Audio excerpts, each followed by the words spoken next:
I know that the ANC government hasn't helped you South Africans with changing the education from an apartheid-oriented education to a freedom-oriented education where you know who you are, your history and your background.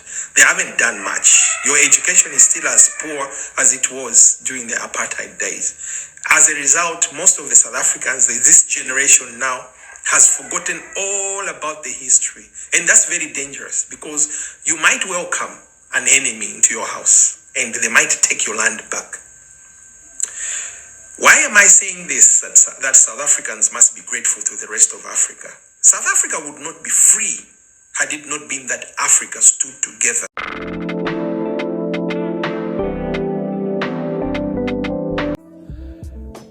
South Africans, you need to be very grateful to Africa that you are free today. I know most of you were born in the 90s and you have no clue what I'm talking about. I know that the ANC government hasn't helped you South Africans with changing the education from an apartheid-oriented education to a freedom-oriented education where you know who you are, your history and your background. They haven't done much. Your education is still as poor as it was during the apartheid days. As a result, most of the South Africans, this generation now, has forgotten all about the history. And that's very dangerous because you might welcome an enemy into your house and they might take your land back. Why am I saying this, that South Africans must be grateful to the rest of Africa? South Africa would not be free had it not been that Africa stood together. Africa has never been united ever after that, like they were united against apartheid South Africa. Every country in Africa, Nigeria, Zambia, Kenya, every country stood up against the apartheid government. And they even fought wars with the South African government. And Israel, that you gospel musicians in South Africa sing about as the Holy Land and the lovey-dovey with it, is the one that armed South African army.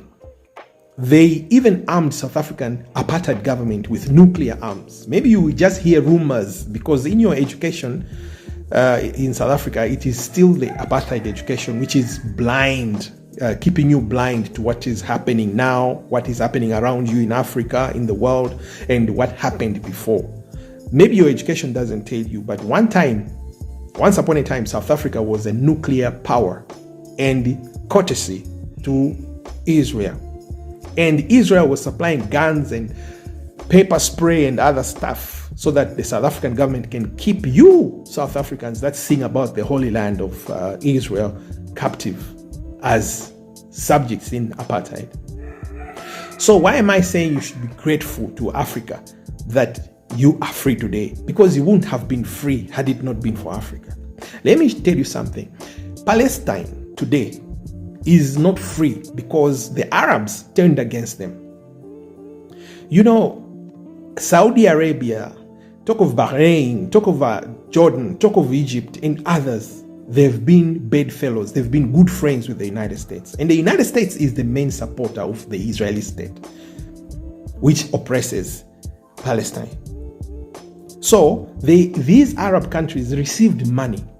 That's why Gaddafi did not like them much.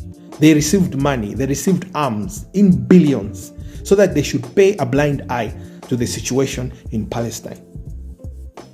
And as a result, the time for them to actually be free may have passed. And this would have happened to you South Africans if African countries were divided. Because the Arabs were divided. Maybe they are still divided. I've seen that Saudi Arabia has been brought back together with Iran by China, but they've been divided. Why? Because the US divided them deliberately so that they can allow Israel to take over Palestine. And do you know what happened for Israel to be found there?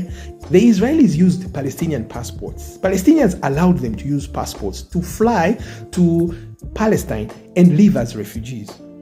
And then when the idea of a state of Israel came up, the Palestinians allowed that and saying, okay, through UN, okay, these are our brothers, let's live with them.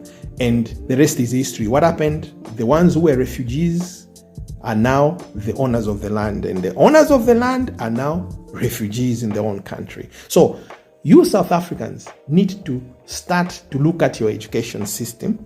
I know it's as poor as every other African country. I know you're going to say, no, look at your own country. Look, we're talking Africa here. And if you have noticed on my videos, I don't talk of a country in Africa. I talk of Africa as a whole. And South Africa is Africa. And South Africa, like all other African countries, you need to overhaul your education and start educating your people about the past, because people don't even know that before Israel was created in Asia, in Palestine, they wanted to create it in Uganda at the border with Kenya. They wanted Israel there. And all of a sudden, I tell you, the Bible would have started carrying verses like Uganda is the promised land of Israel. So you need to have history. Uganda, how many Ugandans know this? Maybe not many. So let me tell you something, South Africans. If Africans were not united, standing by you, you would not be free today. Just like Palestine. Palestine is not free today because Arabs were divided. But Africans were not divided, and they were persistent in their fight to free South Africa. They didn't take money. If a country like Nigeria, Zambia, others, Zimbabwe, and others took money, right now, South Africans, you would be living in Lesotho and Swaziland, surrounded by white South Africa, which is also armed with nuclear arms, and no other country dares to touch it. Because the arming of the South African apartheid government by Israel meant that other African countries were going to be afraid to even attack or to liberate you, South Africans. I hate to admit this myself. Even though majority of black South Africans fought for themselves against the apartheid regime, but they couldn't have done it alone without the support of fellow Africans. I remember also making a long video about this sometime last year, and I went into full detail about all the apartheid debts other nations had to get because the apartheid system was not just oppressing black South Africans. They knew that should other African nations become fully liberated financially, they would come and fight against the apartheid system. So I won't say much, but I want you guys to listen to this video that I made some time ago last year. And this would also support this man's full statement. You also have to listen with full understanding so you can get where this perspective is coming from. This behavior is what happens when little spoiled brats who grew up in privilege with no real identity about themselves and history and no real outside information of what happened inside their so-called beautiful, perfect and crime-free country, and whose economy and public safety was built upon the oppression of others, later makes the same existing so-called suffering to be about themselves when they realize the rest of us have always been suffering, mainly injustice and being recognized as people. Of course, this narrow-mindedness suffered by both white and black South Africans is a byproduct of apartheid. For black people, apartheid was still an insidious tool used to induce self-loathing and tribalize people of the same race. For white people, apartheid was a false rubber stamp of white race as superior, being the only race capable to lead everybody else. It's really strange how most of you think black majority rule actually exists in South Africa. Meanwhile, reality and current information keeps showing us the truth. Anyways, supporters and beneficiaries of apartheid. These are the four main apartheid regime credit lenders, covering over 90% of long-term loans: US, UK, Germany and Switzerland. When these countries lost their investments during the apartheid regime to oppress black South Africans, expected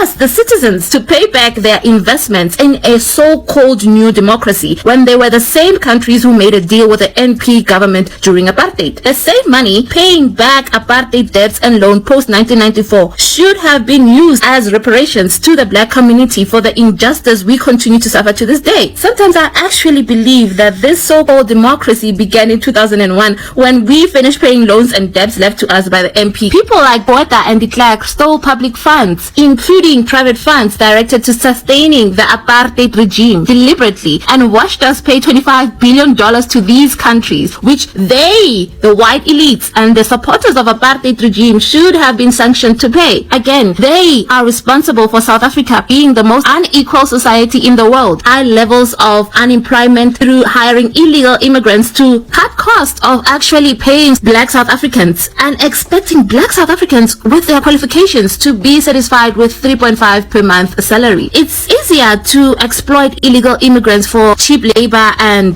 them not being able to report you. It is ironic that those countries destabilized by Botha during apartheid are today working as illegal immigrants in South Africa, mainly as illegal miners in white-owned mining companies such as the Zamazamas, making illegal billions, affecting the public safety of the people in the West Rand and the economy of South Africa at large. The same Zamazamas who made documentary which was released in Germany, loans to the apartheid regime and its agents Ahudia's death, which were taken to suppress the people of South Africa. These are not the responsibility of the people and should not have been repaid by black South Africans, but white people who supported and still support apartheid, including those who have similar ideas that apartheid was the best lead for South Africa. Loans given to neighboring states to help resist South Africa destabilization should have been cancelled. One, Zambia's apartheid cost debt amounts to $5.3 billion and apartheid related total costs are estimated $19 billion, 3 times Zambia's entire debt stock. In Zambia alone, 100 people lost their lives in the struggle against apartheid between 1964 and 1994. 2. Mozambique borrowed $7.5 billion in order to protect itself against the destabilization ordered by the apartheid South Africa. These apartheid cost debts are higher than the present debt stock of its $6 billion. 3. Angola, the country that has been devastated mostly by apartheid terror. The main targets of the military and support of local rebel movement were Mozambique and Angola. Over 2 million people died in Angola and Mozambique as a result of systemic destabilization by apartheid South Africa. According to estimates, the resulting economic cost for the former frontline states of the region was $115 billion. 4. Zimbabwe. These basic stock of these debts accumulated since 1980 goes back to apartheid cost debts, which according to estimates amounts to $5.3 billion. Others like Lesotho, Swaziland and Malawi, including Botswana, gets a mention. Since apartheid, capitalists have benefited from cheap migrant labor. People become migrants because they are forced to flee war, oppression, unstable economic situation, hunger and violence. In Zimbabwe, for example, wages are extremely low and 93% of the people cannot secure wage. It's funny how apartheid capitalists are taking the same illegal immigrants for exploitation and cheap labor to work in their company. Then billionaires like Rob herself go to invest in anti-migrants groups like Operation Dudula, Action SA and PA to fight illegal immigrants. Same mess they're creating for me to fight? I'm not that stupid. These debts are now unpayable burden which is preventing reconstruction. To expect repayment and heavy economic debts is ridiculous and crazy. Apartheid-linked debts that have been already paid were paid from the suffering of people of the region. This money should have been returned to the Southern Africa to help nations rebuild their